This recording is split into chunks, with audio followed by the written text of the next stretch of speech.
and good afternoon, beautiful people. Welcome back to Spill the Tea Lou. I hope you are all good and well. I see we have Rob Always United in the chat with us, who is here so super early to say hi and hit the like button. Lucky has been in the chat, nice and active, our lovely Lucky as always. Gaz is in the house. Palace Red Devil is in the house. Our newest teacup is here. Dibs is in the house for the greater good. Everybody saying hi, hi, hi. Greg is here as well. Our other latest teacup. Our two newest teacups, Greg and Palace, are in the house. Big up to all of you guys. Hope everybody is doing well. Hope, lads, I haven't done a weather update in a few days. It is absolutely lashing. It's lashing. So if it's sunny where you are, I don't want to know. Just putting it out there. It's raining here. We had one day of sunshine and that was the end of it. Big up to Jenny, the very lovely Jenny who has joined us. Hope you are doing well, my dear. You probably have noticed the title of the video, Are Liverpool Cursed? I would say certainly that some Liverpool fans probably feel that way at the moment. But obviously I know they're not cursed in the real sense of the word. But it does seem a little bit like things are just one after the other, after the other, after the other, going really, really, really wrong. Obviously, they have gone out to PSG in the Champions League on an aggregate score of 4-0. Jenny, thank you very much. It's pouring rain where Jenny is as well. It's not just me in the rain today. But yeah, Jenny says yes. Yes, Liverpool are cursed. I mean, I can understand how it would feel that way. Because really and truly, you are having a really, really, really, really bad time of it. But as I said, 4-0 on aggregate out of the Champions League. That's a lot. And while I think they performed much better in the second leg than in the first leg, it didn't go well. 4-0 is not good, ever. Do you know what I mean? 2-0 and 2-0. But that is not the only thing going wrong. There are so many other things going wrong at Liverpool, and they just seem to be starting to pile up and pile up and pile up. So we're going to look into a few of the different things that have happened and why I've asked the question. But I see all the weather reports are coming in. Dibs is saying it's overcast here, Lou, for the greater good.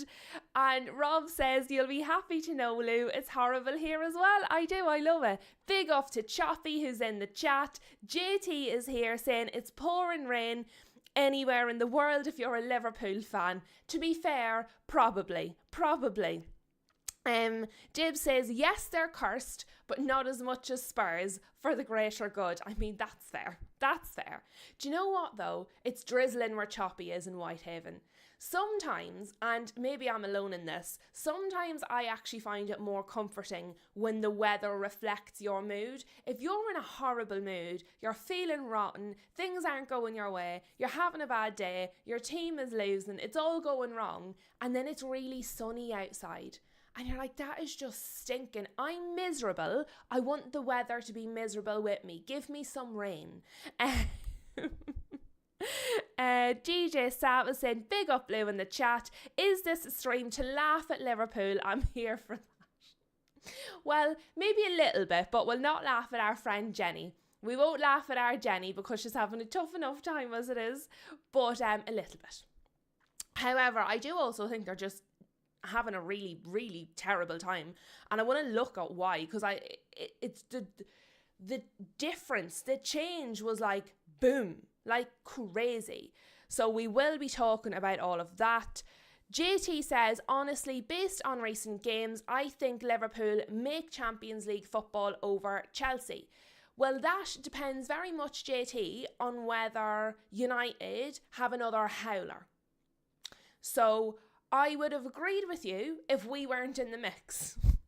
Because I think Chelsea have been playing actually much worse than Liverpool. However, Man United might gift a win to Chelsea, which will help them on their quest. Other than that, though, yes, I think Liverpool are probably more likely to get it over Chelsea based on the recent matches.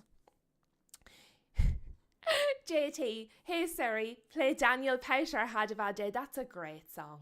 That's a great song. Mama Flossie's in the house. Big up to Mama Flossie. Sam is also in the house saying, hey Lou and Legends, it's dry here, a bit of cloud, but otherwise it's all good. Sorry, as you should be, Sam. Ridiculous that you don't have terrible weather. Big up to everybody joining and saying hi. Guys, first I want to take a little look. So we've spoken about the fact that it was 4-0 on aggregate, that it was just not good for Liverpool going out of the Champions League, the way they went out. We also spoke in the pre-match live, kind of that Arnie Slot had said, you know, we're not totally out of it.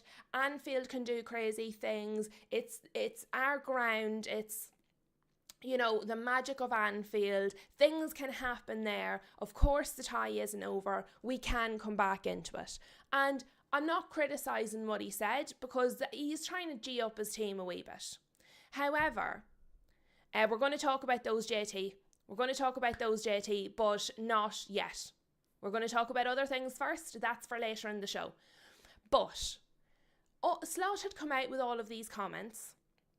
And so Marquinhos come out after they lost last night and said, after the first leg in Paris, all we heard was noise. Come to Anfield, you won't survive there. They spoke like the stadium would play the game for them, like the crowd would score the goals. But we don't believe in myths. We believe in football. We came here into their fortress, into all that history and noise, and nothing changed. No magic, no fear, no difference. Just the same story all over again. 2-0 in Paris, 2-0 at Anfield. In the end, it wasn't special. It was just another pitch and we proved it. So, Choppy, can I please take the heart off the corner of the screen? First of all, there is no heart on the corner of the screen. Second of all, if I wanted a heart on the corner of my screen, that's exactly where it would be. So, no, essentially is the answer to your question. And it's really not relevant to the stream or what's being talked about. Lucky is talking about United. Yeah, JT, we're going to talk about that. Dib says, just warn me in advance if you're going to do an Arsenal preview, please, Lou. Can't risk the superstitions for the greater good. Well, the way I'm going so far with previews, you don't want me previewing your match, because if I preview your match, you're in the bin. And we probably will be talking about yous this evening, because obviously we do have 2 more games to go in the Champions League. So the 7 o'clock show this evening, we'll be talking about tonight's matches. So Jibs, you may want to excuse yourself for that one. Sav says, we have been playing worse than Liverpool. I totally agree. My club is in a mess and that's why I can laugh. Roll on the protest on Saturday before we play your team, Lou. Yeah, big up the protesters. Do you know what it is as well? There's so many sets of fans protesting their ownerships at the minute. So clearly just across the league, a lot of things are going very wrong. The wrong ownerships are in place and maybe the rules, so they have to go through checks before they can buy one of these clubs. But clearly the checks they're going through aren't stringent enough, because how many clubs are currently very, very, very unhappy with their ownership? A lot, and a lot of the big ones. So clearly the checks being done aren't stringent enough. They're just not, because nobody's happy. What else are we doing? JT says, Marquinhos is such a role player. What the hell? The only noise he could have heard is Liverpool fans crying. Palace says, I mean, the crowd could help, but it's not everything. As a team, you should show passion and ambition as well. JT says, I never heard any chest from Liverpool fans. Why is Marquinhos making stuff up? He's not making stuff up. It wasn't the fans that were saying it. It was the team and the manager. So he's not making stuff up. I heard myself with my own 2 ears Arnie Slot saying this. I played it the other day. I played it on the stream. He's absolutely not making stuff up at all whatsoever. Both the players and the manager said that it's different when you come to Anfield. Anfield's a fortress. Crazy things can happen at Anfield, etc., etc. So he's absolutely not making it up. It was definitely said, not by the fans. Not by the fans, but by the people they were actually going to play. JT says, hot take, I think we'll get a Chelsea versus United match where both teams protest before GTA 6. I don't really understand your comment, if I'm honest. Rob says, I must admit, Lou, I'm amazed at Liverpool's drop-off. Everything seems to be going wrong. Yes, it does. Absolutely. So let's go and talk about the next part. So I wanted to get stuck into just the comments because I thought they were quite interesting. Because we talked about the comments that Slot had made kind of after the first leg and in the pre-match press conference about the fact that, you know, Liverpool's a fortress, etc., etc. The fact that Marquinhos directly address that, it goes to show that these things do get into their head. So when we talk about, you know, they close off the outside noise and it shouldn't impact them and they don't see what's on social media and they don't see what's in the media, etc., etc., they very clearly do, because it was literally exactly what his post-match comments were about. So for Marquinhos to come out and say, oh, well, all the noise, this is all we were hearing, come to Anfield, blah, blah, blah, blah, blah, and that's it. They spoke like the crowd would score the goals for them, like the stadium would play the game for them. And when he says they, he means Klopp and the players. Or Slot, you just wish it was Klopp. Slot and the players.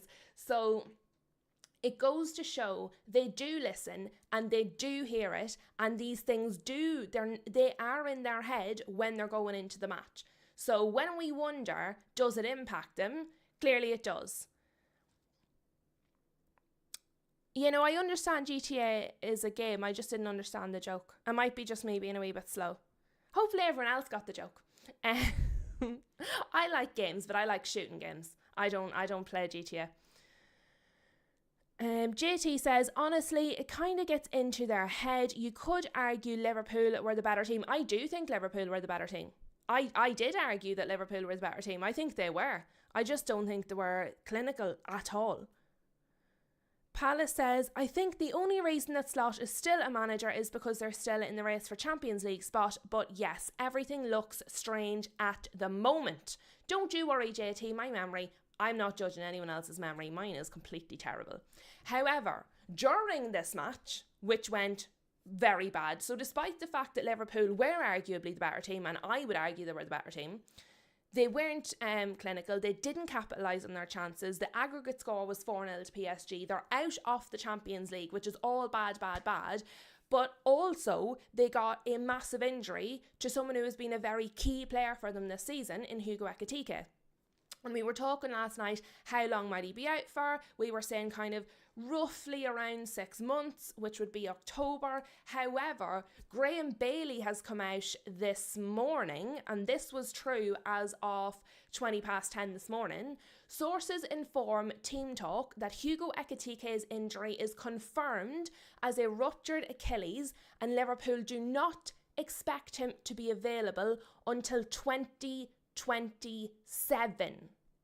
Devastating news for Liverpool and Ekitike, who will miss out on the World Cup finals with France this summer. So we thought maybe October. We thought he's going to miss the World Cup, he's going to miss pre-season, and he's going to miss the first few matches, and that he would be back around the kind of second international break. According to Graham Bailey, sources have informed Team Talk that Liverpool do not expect him to be available until 2027, which is massive. He has, as I said, he's dropped off a little bit towards the last few months, but overall he's been very, very, very good for them this season. He had a massive impact, certainly at the start of the season and the whole run up to Christmas. He was one of their key players, with the likes of Salah leaving. He would have been expected to be stepping in, and not instead of Salah, but all the players are going to need to step up. All the players are going to kind of have to look at their levels and bring them up and kind of amalgamate to be better.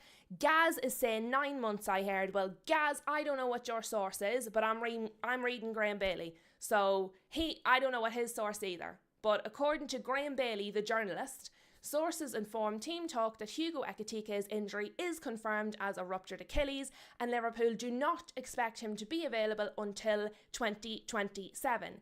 To be fair, 9 months from April would bring it till January 2027. So whatever your source is, it seems to be the same as Graham Bailey's, because we're in April. If you add 9 months to April, that brings you to January of 2027.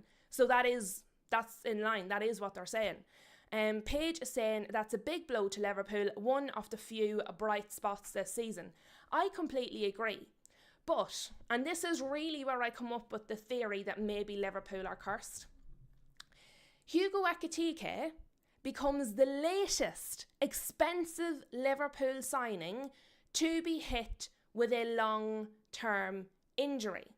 So Ekitike, and these are in euros because I'm in euros, but, you know, roughly, you'll kind of know, but these are in euros because that's my currency. So sorry guys, I know most of you aren't, but that's where I am, and I don't understand the conversion. Palace says, oh my god, I did not expect that. Besides, I think Doué has an injury as well. Bad news for France national team. Yes, Doué did also come off with what looked quite a severe injury to his leg. Not as bad as Ekitike, I don't think, but it looked reasonably severe. And yeah, I tweeted that out last night. I was like, the manager of the France national team is not going to have enjoyed that match last night. Yes, Rob, I did notice. Rob is absolutely loving the members emojis. He's getting all his special members emojis in the chat. He is drinking the Kool-Aid tea, guys. He is checking on the gremlins in the system. He's looking after our IT. And he is letting everybody know we're not a cult. Not a cult.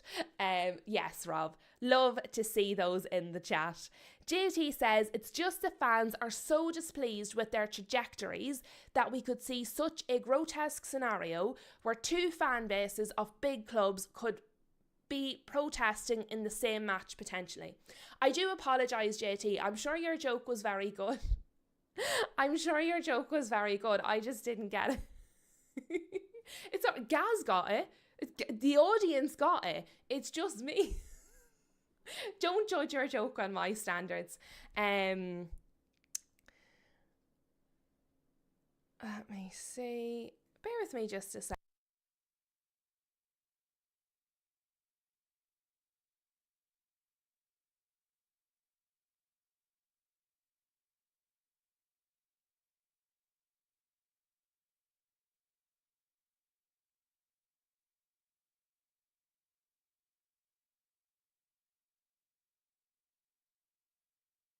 Apologies about that. I just had to send off a little message and it was time sensitive, guys. And as we know, I have a terrible memory. So if I didn't do it right now this minute, I would have just forgotten and it wouldn't happen. So sorry about that. But I'm back. Streets is also back saying good afternoon, people. Okay, sorry guys. You said 9 months and in my head, I was like, I thought that was this year. And I'm like, I don't understand. And it was only when I sat and worked out the numbers, I was like, we're saying the same thing, Gaz. We're saying the same thing. No, so you're indicating when in 2027. Gaz is giving us more detail. So thank you to Gaz and apologies for my maths and my bad understanding of jokes. Guys, I'm not having a good morning. Maybe I'm cursed. I don't understand the jokes. I can't do the maths. I don't know the months of the year. Guys, it's all going really badly. Really badly. Oh dear, oh dear. Where are we? Charlie is in the house. Big up to Charlie for being here. Saying, let's relegate Spurs and get us versus Millwall at the Den next year. Speaking of Spurs, where's Shem? I hope Shem's okay. We miss him when he's not here. JT says, Ekitike will be a big miss, and if it's actually 9 months projected and getting up to fitness, they might be forced to get another forward in the summer. That might be the case. That might be the case. Which actually, to be fair, do you know what? Let's go to Slot's comments because it's very, very relevant to what JT has just said. So JT has said Ekitike will be a big miss, and if it is actually the 9 months projected, getting up to fitness, they might be forced to get another forward in the summer. Now, Arnie Slot had said that we need to sell, we being Liverpool, we need to sell in order to buy new players, but we will lose Salah and Robertson on a free. That has happened already with Trent. As you know, the club that we are, we need to recoup our money and to spend again. And a lot of people have read that, and so JT referred to this earlier on.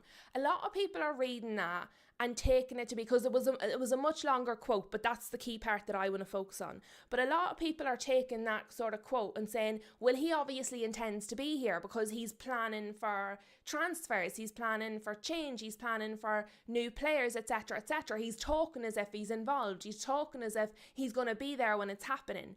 What I would say is that doesn't mean anything. And it's not necessary that he's definitely going to be gone, but to me that doesn't indicate that he's going to be staying. So, for example, just before Ruben Amorim was sacked, Sir Jim Ratcliffe was out there talking about how he's going to be here for 3 years, we're planning for the transfer windows, we're planning for the summer, he's very involved, he's definitely going to be here, we think he's super fantastic, like super-de-duper. That is how people talk.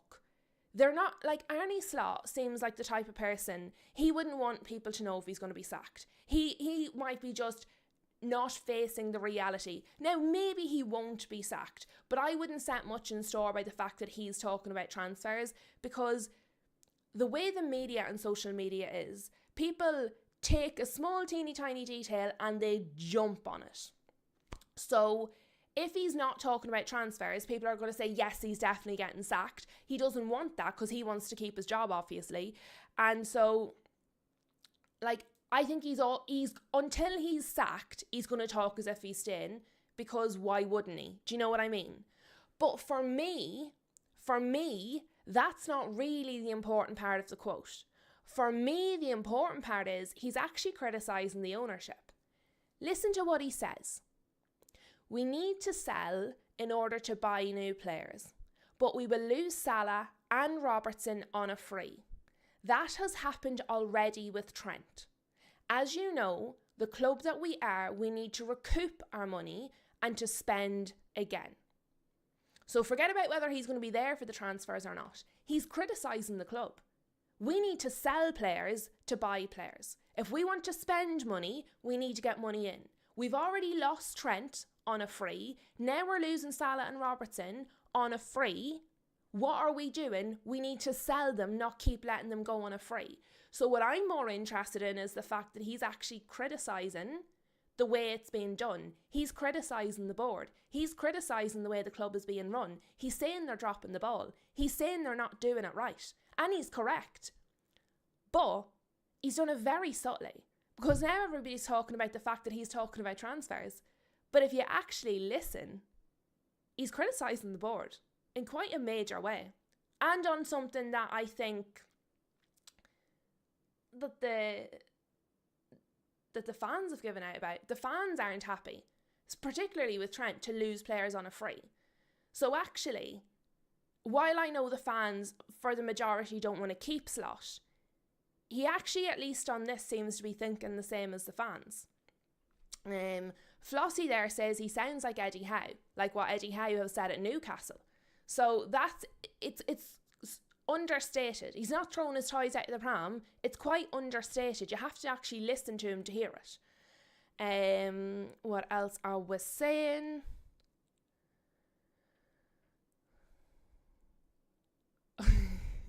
JT's going to spill some whiskey into the tea. Lucky is hoping for a draw when we visit Chelsea. JT says, yeah, that's the main talking point. I don't think that means he stays necessarily, but I think it at least implies he doesn't think his job is in danger. I don't think that's the case. I think it's a front. I think some managers are very open and honest. When you take the likes of Oliver Glasner, who's like, I'm away lads, see yous. And like there are some managers that we know, like Andoni Areola, obviously it's come out that he's going to be leaving. And you know, some managers don't mind it coming out. Like, some players don't mind it coming out. Like, Casemiro has said quite in advance, at the end of the season, I'm going. Some managers, it's an ego thing. They don't want it to be seen that they're going to be leaving. So right up until the very end, they pretend it's not happening. So I actually think it's more of a front than an indication that he doesn't think his job is in danger. For me, but again, that's just interpretation. Palace says, another real question is, if Liverpool owners want to spend another 100 million, do they want to spend it for a slot or a completely new project? And that is something they're going to have to decide, and decide quickly, because as with all the other teams who are losing managers this summer, players, when they're coming in, they want to know who they're going to work under. So this is something like City are going to have to deal with. It's something that United are going to have to deal with. It's something that Newcastle are going to have to deal with. There's a lot of teams now are going to have to deal with this. And so Liverpool need to make a decision really in the next week or two, at least internally, whether they're going to keep Slot, because they're going to have to be dealing with players. And if they're going to buy any players, those players will want to know what the project is and who they're going to be working with. So they need to decide, are we going to invest more in the Arne Slot project, or are we going to change him? So I think that's a really good point from a Palace Red Devil. JT says, I don't think it's necessarily a criticism, it's just stating the business model of Liverpool, which isn't really a secret. I think it is criticism because he has absolutely no reason to say it otherwise. And he says here, we need to recoup our money and to spend again. So the exact thing they're not doing, he's saying they need to do. We're not doing this, we need to do this. So to me, that's a criticism. So JT follows up with, I get your point though, because why talk about it at all? And that's where I'm at. I think it's really subtle, but I do think it's drawn attention to it. Gaz is off to do a bit of work, so big up to Gaz. Don't work too hard. We will hold Teacup Castle down, don't you worry. Everything's going to be okay. Lucky wants to keep Michael Carrick from Man United. Palace is saying, by the way, the media are emphasising a lot on Alonso being the next manager. Yes, they are. Streets is saying, Liverpool and United have the exact same problems in every aspect, but Liverpool possesses more quality and talent at the moment. DJ Sav says, journalists have said Slot will not be sacked because he will be judged on 4 transfer windows, as they gave Klopp 5 transfer windows for him to build his team. And I understand those reports are out there, I just don't necessarily believe them, because those reports come from sources with Slot, who won't want people to know if he's going to be sacked, and sources from the club who clearly don't want to release the information whether he's staying or not. I don't think we'll know about Liverpool until the end of the season, and then I think it might happen quite quickly. I think if he's not gone quickly at the end of the season, he's staying, because I don't think they would waste time. So I don't think we'll know until the end of the season, but once the season ends, I think we'll know very quickly, because if he's not gone straight away, he'll be staying, would be my sort of take on it. But guys, the thing with Ekitike, he is not the only very expensive Liverpool signing to be hit with a long-term injury. So let's look at the injuries so far, okay? Ekitike was signed for €95 million. And guys, do remember, these are euros, okay? Ekitike was signed for €95 million and has just ruptured his Achilles tendon and will not be seen until next year, at the earliest. Isak, €145 million, broken leg. Jeremy Frimpong, €30 million, which isn't that expensive really, and has had loads of hamstring struggles. I probably wouldn't put Frimpong on that list. I don't think that's a particularly massive fee, and he has still played some games, but fair enough, they've put him on the list. Yes, Streets, Achilles is confirmed. At the start of the show, I talked about it, so if you want to, at the end, go back a bit, I talk about it. Graham Bailey, let me see, I can put this in the chat for you guys, so you'll have it for after. Paste. That is the Graham Bailey one with the Team Talk source. So if you want to check that out afterwards, you'll have that there that you'll be able to go and look at. So you'll be able to do a bit of a deep dive. Streets wants to do some research. So there it is. There's the starting point for your research. But also on this list, they have Leone, who came in for €31 million and has torn his ACL. And then Jacquet, who came in for €63 million is now suffering with a shoulder injury and is out for a long period as well. So there seems to be a lot of it going around at Liverpool. They sign players, some of them for much larger fees than the others. To be fair, Ekitike and Isak are drastically bigger than those other fees. Jack Hay was pretty big, €63 million. And they're all injuries, big injuries, ruptured Achilles, broken leg. This shoulder injury with Jack Hay seems to be serious because he's out for so long, and obviously a torn ACL is a pretty big deal as well. So that was my thought process when I was looking at our Liverpool curse, because they're buying players, the players are coming in, and then boom, injury. I understand that Spurs have had a lot of injuries throughout the season and different suspensions and stuff. I'm not minimising that. Obviously, Newcastle bought Yohan Wissa, who then immediately was out injured for nearly the whole season. So it's not that it only happens to Liverpool, but it seems to be consistently happening to Liverpool over and over and over again with really key players, because as I said, Salah is leaving at the end of this season. Liverpool would have hoped Isak and Ekitike would sort of fill into the breach. But now Isak is back, so they'll have him, you would imagine, unless something goes really wrong, they'd have him for the start of next season, but they're now not going to have Ekitike. So when Isak was out, Ekitike was in, Isak is back, could only play 45 minutes, so he's not even back to being able to play 90 minutes, and they've lost Ekitike. They need both of them fit at the same time. So it's not good, is it? It's not good. Streets is saying, what could be the reason? Could it be a lack of pre-season or inefficient training regime? And that's the thing, we don't really know. We don't know, and I suppose that's what I'm asking, because so many things seem to be going wrong at Liverpool all at the same time. The results are going wrong. It's going wrong with the manager. The tactics seems to be wrong. The players that are coming in seem to be getting injured. It just seems to be problem after problem after problem after problem. And so that's really the question I'm asking. Why do we think it is? What do we think is the root cause of all of these problems that are happening at Liverpool? Because there really does just seem to be so many of them. What are your theories in relation to Liverpool? What do we think it is? Do we just think it's like that? It is the same as United. It's a case of poor board, poor upper management, things aren't being handled correctly, things are being put on the long finger. It's just a case of another incompetent ownership and board. Do we think there's more to it? Do we think it's as simple as change the manager and everything will get better? Because they had a number of issues even coming into this season. These have then been compounded by all of the things that have now gone wrong this season. I think they will, if I was guessing, qualify for Champions League football by the skin of their teeth. But is actually that, will that paper over the cracks? Will that give Arne Slot, will they decide to keep him? Will they decide to keep Arne Slot because he's got them into the Champions League, despite the fact that this has to be the worst title defence ever? The worst title defence ever. And I know people talk about like Leicester and other teams. I'm sorry.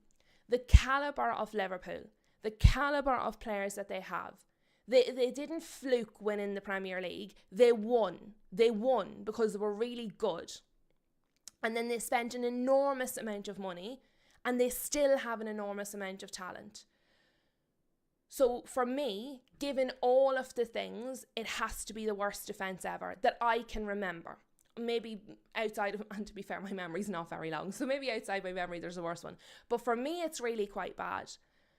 And it seems to be spiralling downward. They don't seem to be kind of even levelling off. I think the only reason that they will qualify for the Champions League is because other teams have messed up. Villa have fallen off a cliff. Chelsea have wasted many opportunities and also are struggling with their manager, their structure, their ownership, their players. So I do wonder, obviously they still have to be the team to get themselves into the Champions League, because if they were as performing as bad as Chelsea and Villa and everyone else, it wouldn't work. But I mean, they are maybe not looking as bad as things actually are, because the teams around them are also struggling at the minute. So yeah, I just feel like it's a mixed bag, and I understand exactly why Liverpool fans are so worried, because it's not good at the minute at all. Street says maybe they are just cursed. But in reality, it's probably to do with the training regime. To be fair, we had that though. We were getting all these injuries under Eric Ten Hag, and everybody said it's because he's making them run too much, it's the training regime, it's wrong. The thing is, as I showed you on the video I did about Carrick, we're playing 1 game a week this season. Carrick is definitely not overtraining them, and we still have quite a number of injuries. So I think there has to be more now. There has to be more than just it's the training. There has to be more. What's the recovery procedure? What are the medical professionals doing? What is how does it work? Because there has to be more than just they're training hard. Do you know what I mean? Let us see. JT says, also they had the privilege of their core players all being always fit, with Salah and Van Dijk, replacing them with players that could be more injury prone. You almost need twice the players to replace that. That's a great point from JT. That's a really, really great point from JT. The players that were their best players were consistently fit and available. If the players you're now bringing in aren't consistently fit and available, you almost need double. So like that, the idea was Isak and Ekitike were brought in so that when Salah was gone, you wouldn't feel it because you would have those 2 players. However, so far, as I said, Isak was out injured and they only had Ekitike, and now Ekitike is out just as Isak is coming back. So really there is no second person. You would actually need a third person to cover the gaps where they're both injured. So yeah, that's a really good point from JT. Dibs is saying, Liverpool are going to need a massive transfer window in the summer and eclipse the spending of the previous summer. I think that it's a melting pot of problems. The previous summer didn't address all their needs. Now they have ageing stars, possibly a higher stress training regime, players dropping off, and slot tactics. Bad luck. It's incredible after the success of last season for the greater good. And I agree. I think it's a melting pot. I think it's multiple different things all at the same time. And it feels like from the outside, they seem to be lurching from crisis to crisis to crisis, to problem to problem to problem. There seems to be a new thing every few months.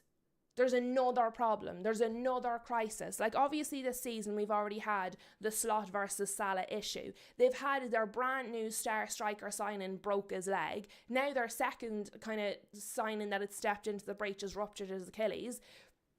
They've also had Slot changing. So when he first came in, obviously very much stuck to Klopp's style. Now he's changed to his own style and that's created a problem.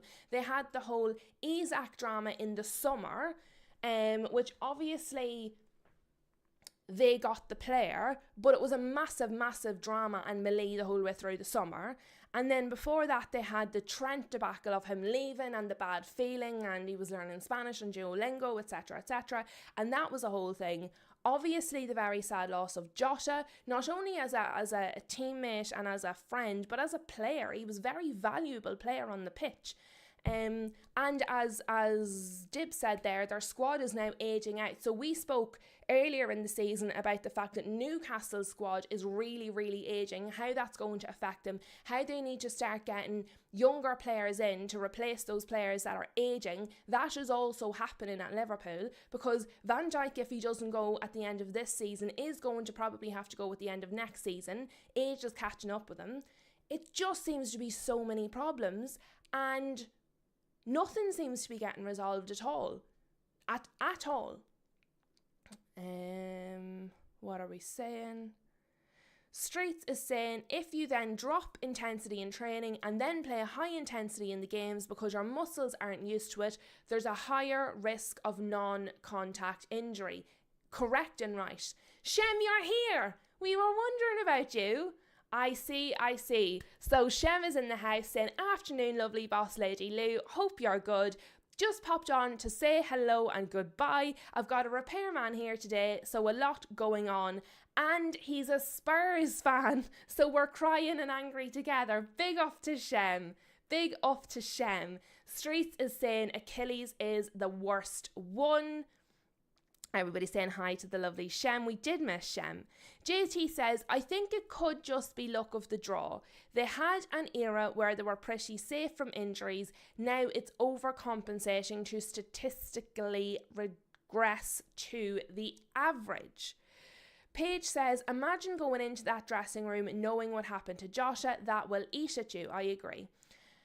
JT said they replaced runners with ball to feet players. So yeah, as well, they've changed the style of player.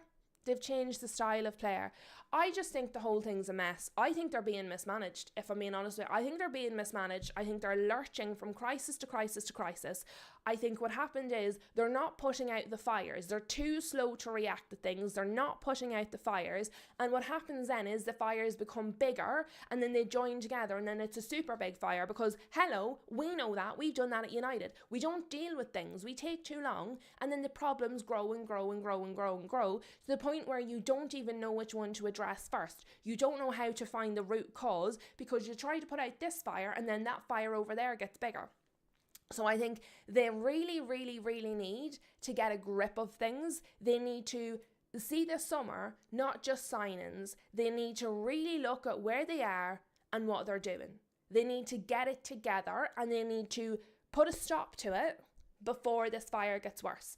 And I think this summer is going to be absolutely enormous for Liverpool because what they do this summer, not only in the transfer window, not only with the manager, but the structures and the kind of different things they put in place is going to decide, I don't think just next season, I think is going to decide their next 3 to 4 to 5 years because that's how long the ramifications can go on, as we know. What else are we saying? Yeah, Streets. Literally, Man United had the exact same issues. Wrong player profiles combined. Rarely any player complements the other. And you can see it on the pitch because some of these players are really, really talented players, but they don't combine together. They don't work together. And we often talk about this, you know, the whole needs to be greater than the sum of the parts. It doesn't matter if you have a team of superstars if they don't operate as a team. And yeah, I just think they've a lot going on. But when I saw all of the players coming in and then injured, Ekitike injured, Isak injured, Frimpong injured, Leone injured, Jacquet injured, I was like, bloody hell, like that's not good. And if you're a Liverpool fan, you have to be pulling your hair out, 100%, absolutely 100%. But guys, that is our show for this afternoon. So I will be back this evening, 7 o'clock, before the football, to have a chat with you about the second set of Champions League matches. I know our Dibs won't be here, so good luck for later on. Hopefully you guys will enjoy your afternoon, enjoy your day. Fingers crossed, I will see you all back with me at 7 o'clock this evening. Smash a like on the video if you have not done so already. And I will talk to you soon, guys. Thank you for being here.